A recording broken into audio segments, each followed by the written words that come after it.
and free to do what? Let me ask again. Free from what? And free to do what? Because you'll always have a burden.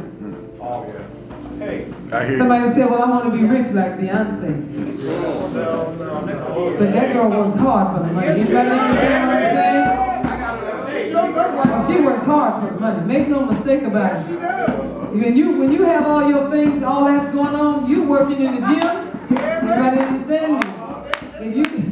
If you're a performer for real and you make your money, her life is filled with rehearsals and working out. I'm telling you what I know is true, because she works hard for the money. So nothing comes cheap. Listen to me. If you really want to have it, be prepared to pay the price for it. Nobody's on their way on a white horse to give you anything free. Anybody understand what I'm saying? There's a price to pay. And the question is, do we really, really, really want to be free? Because when we are set free from something, we are made free to do something else. The question is, what are we made free to do? Well, you're free now to choose your burden. That's what real freedom is about. You're going to have a burden. But the deliverance comes when you choose the burden doesn't choose you. All right. What will my burden be? That's right. And was a time in your life perhaps your burden was somebody, or was it some drug, or was some situation, and you weren't choosing it, it was choosing you. Anybody hear what I'm saying? But there's a point in time that you have to choose, and this is what I want to encourage you to do. Choose the burden that Jesus is offering.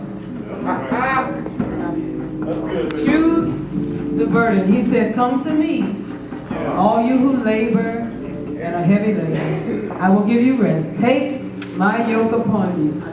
Learn from me. My yoke is easy. My burden is light. Interesting. The word yoke is only used in most other passages of Scripture to denote slavery or bondage. Sort of an oxymoron that you would use a yoke in the same passage where you talk about freedom. But he is saying that when you are yoked to me, that's when you're really free. Anybody get that? Because you got to have a yoke.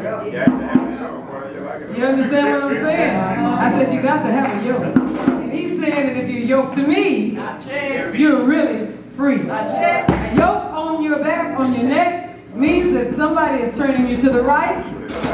Did you hear what I said? And somebody is turning you to the left. Take my yoke on you.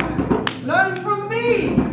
And take the yoke off of you that's been placed upon you by people, by society, by politics, by ideas. Even if it's the man or woman in the mirror, take that yoke off of you. Put mine on you. Because my yoke is easy. And my burden is light. That's what the Lord has offered us. I'm going to invite my